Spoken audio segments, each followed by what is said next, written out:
নমস্কার, গল্পতীর্থ চ্যানেলে আপনাদের সকলকে স্বাগত। আশা করি আপনারা সকলেই ভালো আছেন। গল্প শুনতে সবাই ভালোবাসে, তাই আজ আমি অশোক আমার গল্প নিয়ে আপনাদের মাঝে হাজির হয়েছি। বাংলা সাহিত্যের মহান সাহিত্যিক তথা গল্পকারদের লেখা গল্পই এখানে শোনানো হয়। আজ আমরা শুনব প্রখ্যাত সাহিত্যিক সৈয়দ মুস্তাফা সিরাজের লেখা স্টেশনের নাম ঘুমঘুমি। শুরু হচ্ছে স্টেশনের নাম ঘুমঘুমি। ভুল করে অন্য কোথাও নেমে পড়ছি নাকি? ট্রেন চলে গেলে কিছুক্ষণ ফ্যাল করে তাকিয়ে চারদিক দেখতে থাকলাম। মানুষ নেই, জন নেই, গাছ নেই, পালা নেই। এ কেমন জায়গা? না, ভুল হয়নি। ওই তো হলুদ বোর্ডে লেখা আছে ঘুমঘুমি। দেখে স্বস্তি পেলাম। তারপর চোখে পড়ল রেলের পোশাক পরা একটা লোক স্টেশনের উঁচু খোলামেলা বারান্দায় দাঁড়িয়ে আছেন। কোনো যাত্রী নামেনি আমি ছাড়া। টিকিট নেওয়ার জন্য কেউ নেই মনে হলো। স্টেশনের পিছনে কোয়ার্টারটাও চোখে পড়ল। তখন নিচু প্ল্যাটফর্মে আস্তে আস্তে হেঁটে স্টেশন ঘরের দিকে এগিয়ে গেলাম। বলা বাহুল্য, খুব হতাশ হয়ে গেছি। এমন একটা অখাদ্য নির্জন স্টেশনে অরুণ মামা থাকেন ভাবতেই পারিনি। চারদিকে ধুধু রুক্ষ মাঠ, কদাচিৎ দূরে একটা গাছ, সেও একেবারে ন্যাড়া। আর এদিকে ওদিকে ছোটোখাটো পাহাড় বা টিলা। রেল লাইনটা এই মাঠ পেরিয়ে দিগন্তে গিয়ে মিশেছে। কেমন একটা শূন্যতা খাঁ খাঁ করছে চারপাশে। রেলের পোশাক পরা লোকটি আমার দিকে তাকিয়েছিলেন। মুখে গোঁফ দাড়ি দেখে আমি সঙ্গে সঙ্গে চিনতে পারিনি অরুণ মামাকে। বললাম, আচ্ছা, স্টেশন মাস্টার অরুণ রায় কি আছেন না বদলি হয়ে গেছেন? এই কথা জিজ্ঞেস করার কারণ, অরুণ মামা আমাকে আসতে লিখেছিলেন সেই পুজোর পর, আর এখন বৈশাখ মাস। তারপর এতদিন আর কোনো চিঠি লেখালেখি নেই। তা আমার কথা শুনে ভদ্রলোক ভুরু কুঁচকে বললেন, বদলি হবেন মানে? তিনি বহাল তবিয়তেই আছেন। তুমি কোত্থেকে আসছো? কলকাতা থেকে। অরুণবাবু আমার মামা হন। অমনি ভদ্রলোক লাফিয়ে উঠে হাসতে হাসতে বললেন, আরে সুকু, তুই? ওরে, তুই এত বড়টি হয়েছিস রে! হ্যাঁ, তোকে যে আর চেনাই যাচ্ছে না রে। আর আমিও দাড়ি গোঁফের আড়ালে অনেক দিন আগে দেখা মুখখানা আবিষ্কার করে ফেলেছি তক্ষুনি। বললাম, ও মামা, আপনাকেও যে চেনা যাচ্ছে না। দাড়ি গোঁফ রেখে একেবারে সাধু সন্ন্যাসী হয়ে গেছেন যে। অরুণ মামা আমাকে জাপটে ধরে এগিয়ে গেলেন। স্টেশন ঘরের দরজায় পয়েন্টসম্যানকে ডেকে বললেন, ভজুয়া, কে এসেছে দেখেছিস? আমার ভাগ্নে সুকুমার। ভজুয়া আমাকে সেলাম দিয়ে হাসল। অরুণ মামা বললেন, বাবা ভজুয়া, আমি একে কোয়ার্টারে নিয়ে যাই, তুই থাকিস। সন্ধে 6টার ডাউন আসার সময় হয়ে গেল, সিগন্যাল দিয়ে রাখ। ওকে আরও কিছু নির্দেশ দিয়ে অরুণ মামা আমাকে নিয়ে চলতে থাকলেন। গেট পেরিয়ে একটা চটান মতো জায়গায় কুয়ো আছে দেখলাম।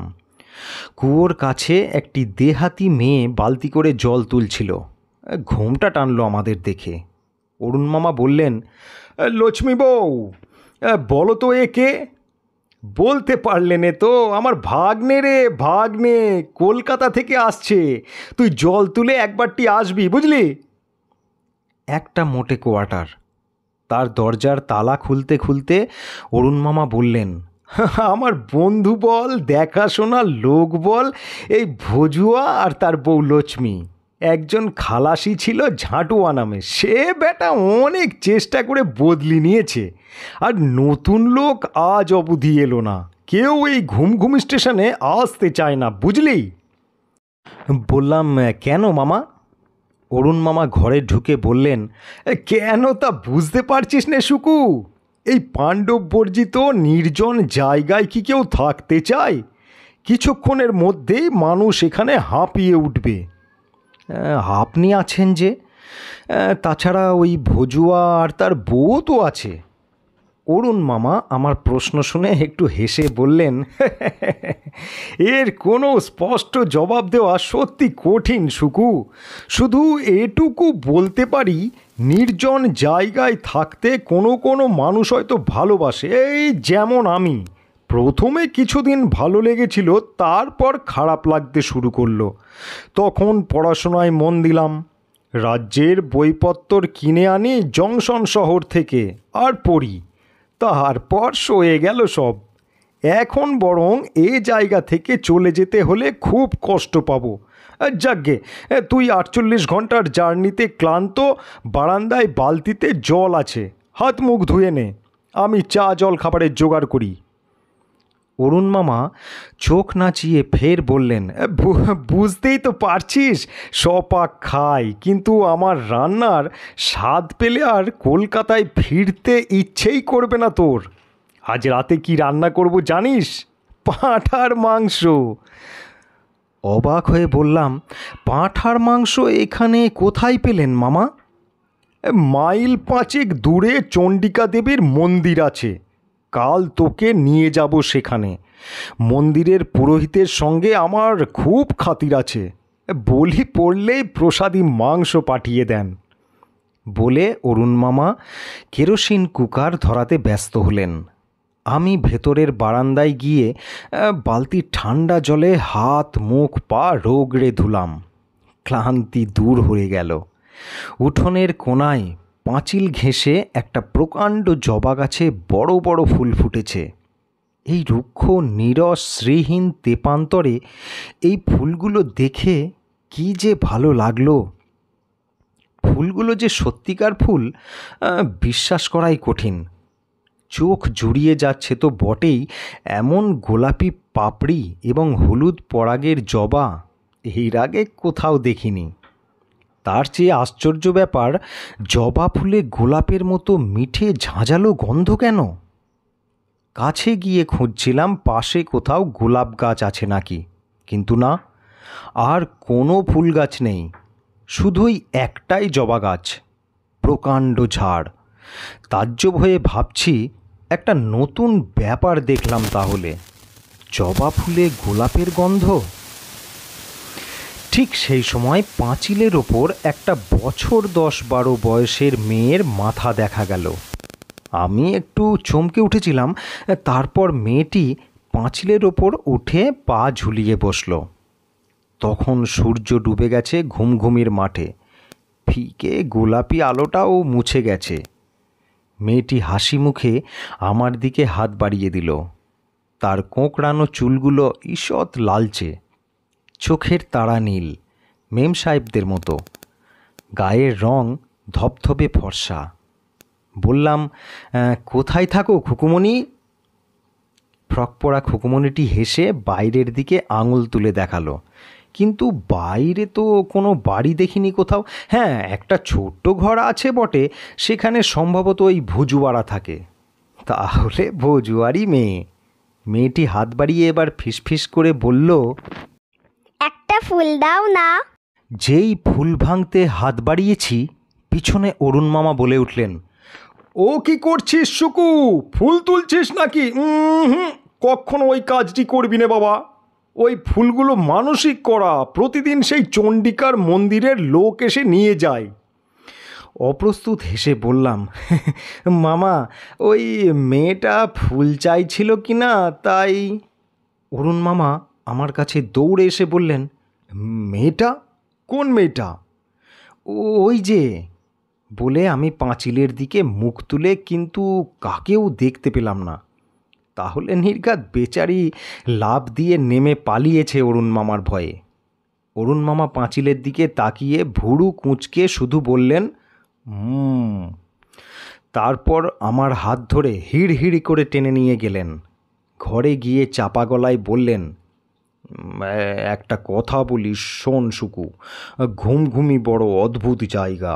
এখানে অনেক কিছু দেখবি, কিন্তু সাবধান, মাথা ঠিক রাখবি। অবাক হয়ে বললাম, অনেক কিছু দেখব মানে? অরুণ মামা গম্ভীর মুখে বললেন, ওই মেয়েটা কে ছিল জানিস? আগেকার অ্যাংলো ইন্ডিয়ান স্টেশন মাস্টারের ছোট মেয়ে মঞ্জু। বছর 10 আগে মঞ্জু ট্রেনে কাটা পড়েছিল। আনমনে লাইনের ওপর খেলা করছিল, ট্রেনের হুইসেল শুনতে পায়নি। শিউরে উঠেছি সঙ্গে সঙ্গে। তাহলে কি আমি মঞ্জুর ভূত দেখলাম? অসম্ভব, আমি প্রত্যক্ষ দেখলাম। নিশ্চয়ই মামা আমার সঙ্গে তামাশা করছেন। মনের তলায় ভয় এসে চুপি চুপি দাঁড়িয়েছে বটে, কিন্তু মুখের ভাবে সাহস রেখে হেসে বললাম, ভূত টুতে আমার বিশ্বাস নেই মামা। অরুণ মামা হাসলেন না একটুও, আরও গম্ভীর হয়ে বললেন, তুমি এখন সমস্ত ছেলেটি হয়ে উঠেছ। ভূত প্রেতে বিশ্বাস না থাকারই কথা। বিশেষ করে কলকাতায় থাকো তুমি, সেখানে আলোর দেশ। কিন্তু বাবা সুকু, এ হলো অন্ধকারের দেশ। শহর তো দূরের কথা, গ্রাম বলতে ধারে কাছে কিছু নেই। সবচেয়ে কাছের গ্রামটির দূরত্ব 7 মাইল। অবশ্য দেবী চণ্ডিকার মন্দির আছে মাইল 5 দূরে, কিন্তু সেখানে থাকেন শুধু পূজারি আর তাঁর একজন লোক। তাই বলছি, এই ঘুমঘুমি স্টেশনে অনেক বিচিত্র ব্যাপার তুমি দেখতে পাবে। অরুণ মামাকে অবিশ্বাস করাও তো যায় না। আমার মায়ের দূর সম্পর্কের দাদা এই ভদ্রলোককে অবশ্য খুব কমই দেখেছি আমাদের বাসায়। 2 বছর অন্তর একবার করে দেখা দিয়ে এসেছেন মাত্র, তারপর আর কোনো পাত্তা নেই। গত 2 বছর এমনই বেমালুম নিপাত্তা থাকার পর পুজোর ঠিক আগে একটা চিঠি পেয়েছিলাম। ঠিকানা দিয়ে আসতে লিখেছিলেন, আসার সময় পাইনি। হঠাৎ কদিন আগে মা একটা কি যেন দুঃস্বপ্ন দেখেন। খুলে বলেননি, কিন্তু তারপর থেকেই তাগিদ দিচ্ছিলেন ওই অরুণদার কাছে গিয়ে যেন খবর নিয়ে আসি কেমন আছেন। তাই এমনি করে আসা। কিন্তু এই অল্প স্বল্প পরিচয়েই অরুণ মামাকে যতটুকু জেনেছিলাম, মনে হয়েছিল উনি বেশ জেদি, গম্ভীর প্রকৃতির এবং সাহসী মানুষ, যাকে বলে ডান পিটে। এখনও বিয়ে করেননি, কাছের আত্মীয় স্বজন কেউ কোথাও নেই, একা থাকেন বরাবর। ওর মতো মানুষের পক্ষে ঘুমঘুমি আদর্শ জায়গা হলেও অবাক হওয়ার কিছু নেই। কিন্তু এমন ভুতুড়ে ব্যাপারের মধ্যে উনি পড়ে আছেন জেনে বেশ অবাক হলাম। ফের হেসে বললাম, তাহলে মঞ্জুকে আপনি অনেকবার দেখেছেন মামা? খুব জ্বালাই বুঝি? অরুণ মামা মাথা দুলিয়ে বললেন, হ্যাঁ, মেয়েটা পাজির পা ঝাড়া, সারাক্ষণ জ্বালাই। স্টেশনে আপন মনে কাজ করছি, হঠাৎ কাগজপত্র ছড়িয়ে দিয়ে পালাই। খিলখিল করে হাসতে হাসতে মাঠের দিকে পালিয়ে যায়। ভজুয়াকে জিজ্ঞেস করে দেখিস না, ওকে কি কম জ্বালায়? ও টিকি ধরে টানে, হাঁটুর পেছনে আচমকা সুরসুরি দেয়, আর ভজুয়া আছাড় খায়। পাজি মেয়েটার জন্যে বড্ড ঝামেলায় পড়তে হয় মাঝে মাঝে। একবার তো ট্রেন আসছে, লাইন ক্লিয়ারের। বলতে বলতে হঠাৎ থেমে অরুণ মামা জানলার দিকে তাকিয়ে ধমক দিলেন, এই মঞ্জু, যাব নাকি তবে রে পাজি মেয়ে। উনি দরজা অবধি তাড়া করে গিয়ে ফিরলেন। কেরোসিন কুকারের কাছে বসে কেটলির ফুটন্ত জলে চা পাতা ফেলে বিড়বিড় করে কি যেন মন্ত্র পড়তে থাকলেন। ততক্ষণে আমি বিস্ময়ে ও আতঙ্কে ঘামতে শুরু করেছি। আগে জানলে কখনো এমন জায়গায় আসতাম না। ওরে বাবা, হে যে সারাক্ষণ ভূতপ্রেত নিয়ে থাকা। ভয়ে ভয়ে জানলার বাইরে তাকাচ্ছিলাম। মঞ্জুকে দেখতে পেলে এবার নিশ্চয়ই ভিড়মি খেতাম, সন্দেহ নেই। জানলার বাইরে আকাশে 2-3টে নক্ষত্র সবে ফুটে উঠেছে। সেই নক্ষত্র ছাড়া আর কিছু নেই। একটু পরে দুজনে বসে চা খাচ্ছি। অরুণ মামা বললেন, হ্যাঁ, আর যা বলছিলাম, এই স্টেশনে অনেক ট্রেন বা মালগাড়ি আসতে যেতে দেখবে। কোনোটা থামবে, কোনো যাত্রীও নামবে। কিন্তু জেনে রেখো, কোনো কোনো গাড়ি মিথ্যে গাড়ি, তার মানে রেল গাড়িই নয়, স্রেফ ভুতুড়ে ট্রেন কিংবা ভুতুড়ে মালগাড়ি, যার যাত্রী, চেকার, গার্ড, ড্রাইভার, ফায়ারম্যান সবই ভূত প্রেত। যে যাত্রী নামবে সেও জানবে ভূত ছাড়া মানুষ নয়। তাই তো তখন তোমাকে নামতে দেখে আমি মনে মনে তৈরি হচ্ছিলাম, ভূত হলে এইসা থাপ্পড় কষবো। শুনে আমি আঁতকে বলে উঠলাম, ওরে বাবা! অরুণ মামা সস্নেহে আমার পিঠে হাত রেখে সান্ত্বনা দিলেন, পাগল, তোকে থাপ্পড় মারতাম নাকি? তুই তো মানুষ, দেখলেই চেনা যায়। এই প্রথম আমার মনে হলো অরুণ মামা আমার পিঠে যে হাতটা এইমাত্র রেখে তুলে নিলেন সেটা অস্বাভাবিক ঠান্ডা। জামার তলায় পিঠের সেই অংশটুকু যেন কতক্ষণ জমে নিঃসাড় হয়ে রইল। সন্দিগ্ধ দৃষ্টিতে অরুণ মামাকে দেখে নিলাম মাঝে মাঝে, তারপর খুব সাহসের সঙ্গে মনে মনে তৈরি হতে থাকলাম, ঘুমিতে যখন এসেই পড়েছি সহজে কাবু হব না, ভূতের সঙ্গে লড়াই করেই বীরের মতো প্রাণ বিসর্জন দেব। কিন্তু অরুণ মামা যে ভূত নন তার প্রথম অকাট্য প্রমাণ, তিনি মারা তো যাননি, মারা গেলে খবর পেতাম। আত্মীয় বলতে তো যতদূর জানি একমাত্র আমরাই আছি। দ্বিতীয় অকাট্য প্রমাণ, ভূত কখনো এমন চমৎকার চা কিংবা পাঁঠার মাংস রান্না করতে পারে না। ভূতের রান্না খেয়ে হজম করাও সহজ কথা নয়, অথচ দিব্যি হজম হয়ে গেল। ভূতের পাশে শুয়ে রাত কাটিয়ে সকালে নিজেকে জ্যান্ত আবিষ্কার করাও কি যায়? মোটেও না। সারা রাত গভীর ঘুমে ঘুমিয়েছি। অরুণ মামা ভূত হলে ঘাড় মটকাবার এমন সুযোগ কখনো ছাড়তেন না। অতএব খুশি হলাম যত, সাহসও পেলাম তত। অরুণ মামা যখন মানুষ, তখন ভজুয়া ও লক্ষ্মীও মানুষ ছাড়া ভূত নয়। কিন্তু হায়, থাক, সে কথা পরে। শুধু আগের স্টেশন মাস্টারের মেয়ে হতভাগিনী মঞ্জুর ব্যাপারটা ধাঁধা থেকে গেল। কতবার উঠোনের জবা ফুলের গাছের কাছে গিয়ে দাঁড়ালাম সারাটা সকাল, কিন্তু সে আর ফুল চাইতে এলো না। ফ্রক পরা সুন্দর অতটুকু মেয়েটা, বয়স কত আর হবে, 10-12 বছরের বেশি নয়, তাকে আবার দেখতে পেলে জিজ্ঞেস করতাম, ভূত হওয়াটা সুখের না দুঃখের? ভূতেরা থাকেই বা কোথায়? একসময় হঠাৎ আবিষ্কার করলাম, জবা ফুলগুলো তো কালকের মতো আর সুগন্ধ ছড়াচ্ছে না, স্বাভাবিকভাবে গন্ধহীন হয়ে গেছে আবার। তখন ভীষণ চমক জাগলো, তাহলে কি মঞ্জুর আবির্ভাবের সঙ্গে সেই মিষ্টি গোলাপ ফুলের গন্ধের কোনো সম্পর্ক আছে? নিশ্চয়ই আছে। মঞ্জু এসেছিল বলেই জবা ফুলের মধুর গন্ধ ছড়াচ্ছিল। এই গন্ধ মঞ্জুই নিয়ে আসে। পরে কথাটা অরুণ মামার কাছে তুললাম।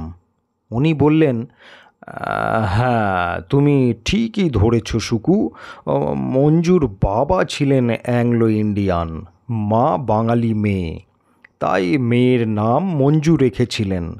ভদ্রমহিলা কিন্তু খ্রিস্টান হয়েও দেবী চণ্ডিকার ভক্ত ছিলেন শুনেছি। ওই জবা গাছটা তাঁরই লাগানো, নিয়মিত পুজোর ফুল দিয়ে আসতেন, 5 মাইল রাস্তা একা যেতেন, একা ফিরে আসতেন। খুব সাহসী মহিলা ছিলেন। মঞ্জু ওইভাবে ট্রেনের চাকায় মারা পড়ার পর উনি নাকি পাগল হয়ে যান। তারপর আর তাঁর পাত্তা পাওয়া যায়নি। অ্যাংলো ইন্ডিয়ান স্টেশন মাস্টার অনেক খোঁজাখুঁজি করেছিলেন। পরে বদলি হয়ে যান আজিমাবাদ জংশনে। শুনেছি আবার বিয়ে করেছেন, ছেলেপুলেও হয়েছে। এসব কথা শোনার পর মঞ্জুর মায়ের জন্যেও দুঃখ হলো।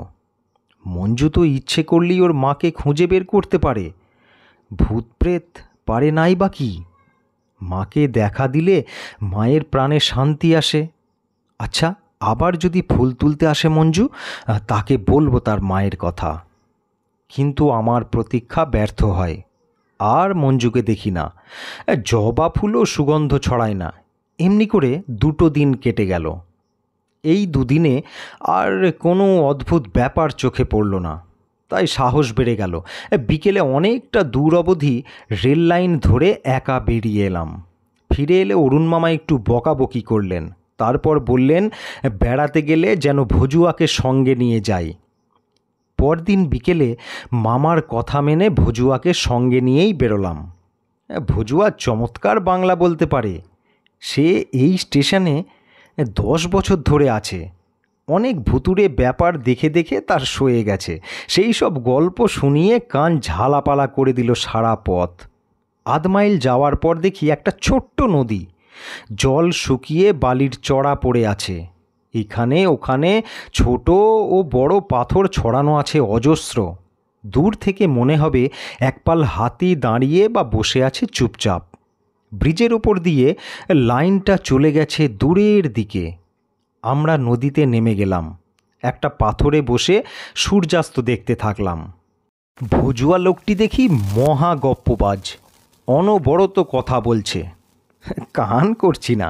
একসময় সূর্যাস্তের পর সে হঠাৎ থেমে চাপা গলায় বলে উঠল, খোকা বাবু, আর বেশিক্ষণ এখানে থাকা ঠিক নয়, উঠুন, এবার ফিরে যাই।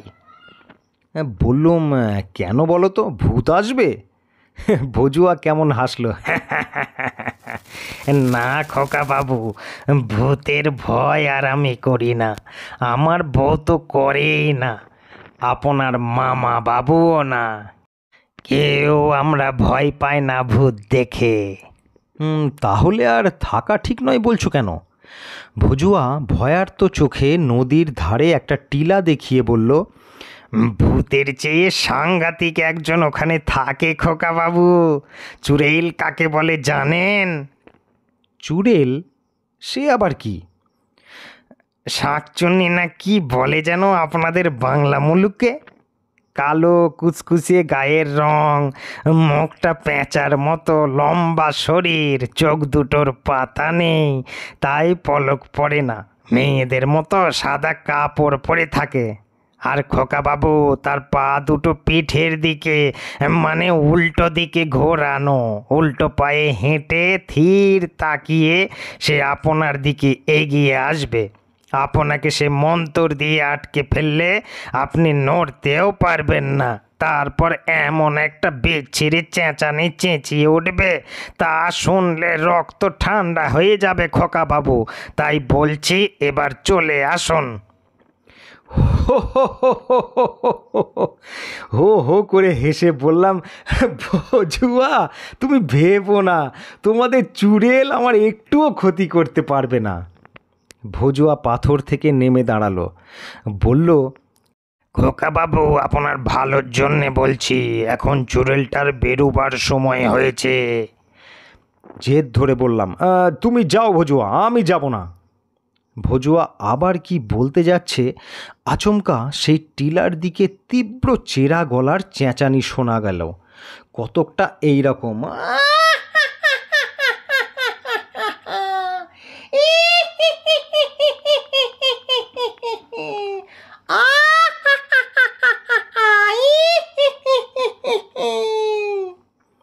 ভজুয়া ঠিক বলেছিল। ওই চিৎকার কখনো মানুষের তো নয়, কোনো জন্তুরও নয়। পৃথিবীর কোনো শরীরী প্রাণী এমন অমানসিক চিৎকার করতেই পারে না। ওই চিৎকার শুনলে সত্যি গায়ের রক্ত হিম হয়ে যায়, হৃৎপিণ্ডে খিল ধরে, শ্বাস প্রশ্বাস ফেলতেও মনে থাকে না। ভজুয়াকে দেখলাম চোখের পলকে ব্রিজের ওপর পৌঁছে গেছে। আমার পা দুটো আটকে গেছে নদীর বালিতে। পাথর থেকে নেমেছি, কিন্তু পা তোলার ক্ষমতা নেই। সেই অবস্থায় টিলাটার দিকে তাকিয়ে দেখি, হ্যাঁ, একটা আবছা মূর্তি তরতর করে নেমে আসছে আমার দিকে। ওই তাহলে চুড়েল। এবং সত্যি আমি আটকে গেছি, নড়তেও পারছি নে। কয়েক মুহূর্ত পরে নদীর কিনারায় পৌঁছে গেল চুড়েলটা। তারপর পাথর ডিঙিয়ে আমার দিকে এগিয়ে এলো। যে পাথরে বসেছিলাম একটু আগে, সেটার উপর এসে দাঁড়াতেই তাকে স্পষ্ট দেখতে পেলাম। ভজুয়া ঠিকই বলেছিল, অমন কুৎসিত ভয়ঙ্কর চেহারা কখনো দেখিনি, কল্পনাও করিনি। এই আবছা অন্ধকারে তার চোখ জোড়া জল করছে, নিষ্পলক চোখ। তারপর সে বিকট চিৎকার করে উঠল আগের মতো,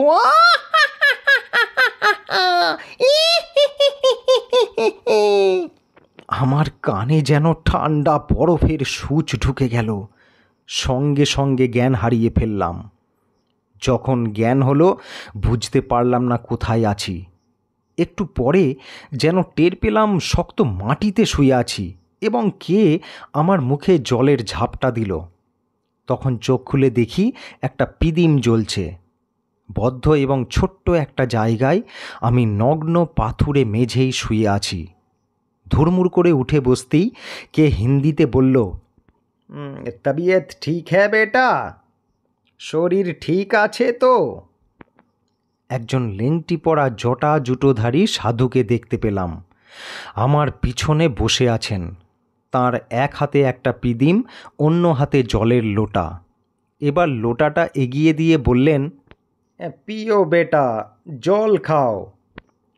ঢকঢক করে জল খেয়ে মাথা এবার পরিষ্কার হয়ে গেল। বললাম, আমি কোথায় আছি?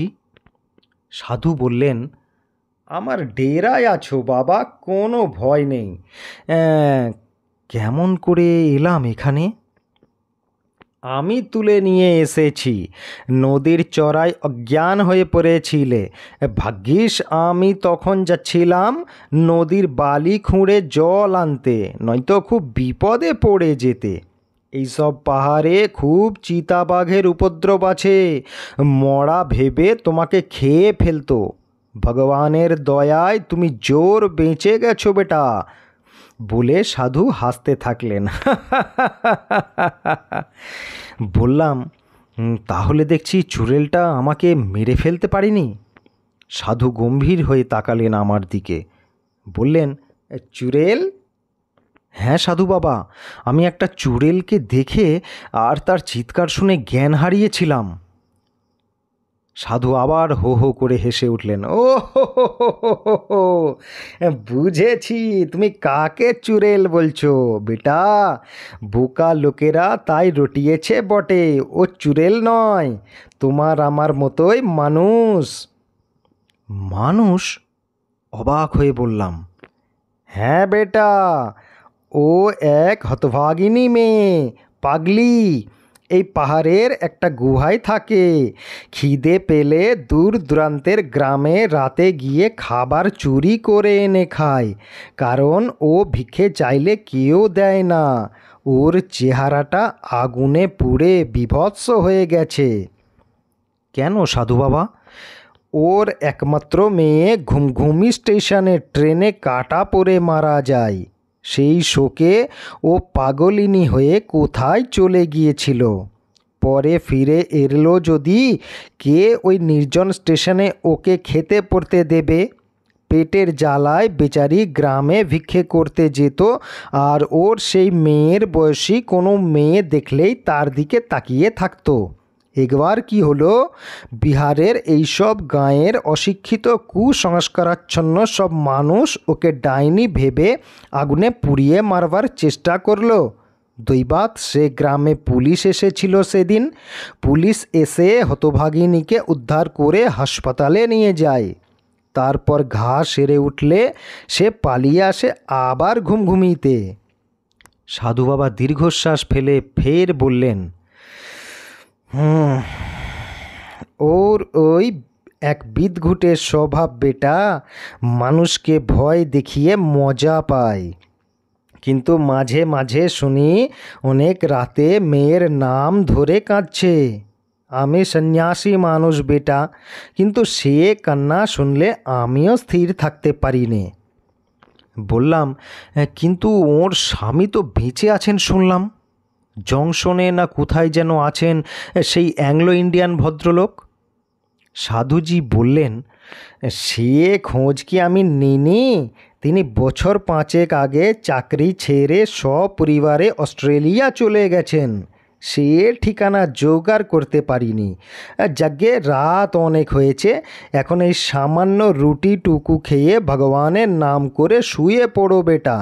বহুত তকলিফ হবে জানি, কিন্তু কি আর করবে, এ তো সাধু সন্ন্যাসীর গুহা। এখন নির্ভয়ে ঘুমো, সকালে তোমার পরিচয় হাল হদিস শুনব। এখন তুমি অসুস্থ। বলে সাধুজি একটা কম্বল পেতে দিলেন। কোণার থেকে শালপাতায় একটা রুটি এনে সামনে ধরলেন। বললাম, বরং আমায় স্টেশনে পৌঁছে দিন সাধু বাবা, মামা খুব ভাবনায় পড়বেন আমি না ফিরলে। সাধুজি অবাক হয়ে বললেন, স্টেশন? কোন স্টেশন? আর তোমার মামাই বা কে? কেন, ঘুমঘুমি স্টেশন, আমার মামা সেখানকার স্টেশন মাস্টার। সাধুজি সন্দিগ্ধ দৃষ্টিতে তাকিয়ে বললেন, কি বলছো তুমি? ঘুমঘুমি তো কবে থেকে পোড়ো হয়ে গেছে। সাইনবোর্ডে আর ভাঙা স্টেশন ঘরের গায়ে বড় বড় ইংরেজি হরফে লেখা আছে অ্যাবান্ডান্ড। আমি হতভম্ব হয়ে বললাম, অসম্ভব, আজ 3 দিন ধরে সেখানে আছি, ঘুমঘুমির টিকিট কেটেই তো সেখানে পৌঁছেছিলাম। সাধুজি হো হো করে হেসে উঠলেন আবার। এ ছেলেটার মাথা গড়বড় হয়ে গেছে, ঘুমঘুমি স্টেশনের নামে টিকিটই নেই।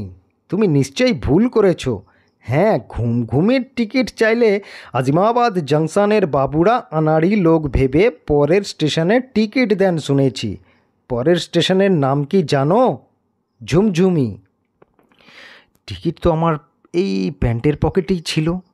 তক্ষুনি বের করে অবাক হয়ে দেখি লেখা আছে ঝুমঝুমি। আবার অজ্ঞান হয়ে যাব মনে হলো। সাধু বাবার সঙ্গে পরদিন সকালে 1 মাইল হেঁটে গিয়ে সত্যি দেখেছিলাম ওটা একটা অ্যাবান্ডান্ড বা পরিত্যক্ত স্টেশন। যাত্রী ওঠানামা করে না বলে আজিমাবাদ নওলগড় ব্রাঞ্চের এই স্টেশনটা কবে বাতিল হয়ে গেছে। আর কলকাতায় ফিরে গিয়ে শুনি মা চলে গেছেন পাটনা। পাটনা রেলওয়ে হাসপাতাল থেকে টেলিগ্রাম গিয়েছিল ঝুমঝুমির স্টেশন মাস্টার অরুণ রায় করোনারি থ্রম্বোসিসে মারা গেছেন। হ্যাঁ, ভাঙা স্টেশন কোয়ার্টারে কোনো জবা গাছও ছিল না। শুনছিলেন গল্প স্টেশনের নাম ঘুমঘুমি। গল্পটি যদি আপনাদের ভালো লেগে থাকে চ্যানেলটিকে অবশ্যই সাবস্ক্রাইব করে নেবেন, আর লাইক ও শেয়ার করতে ভুলবেন না। আর আজকের গল্পটি আপনাদের কেমন লাগলো কমেন্টে অবশ্যই জানাবেন। ধন্যবাদ।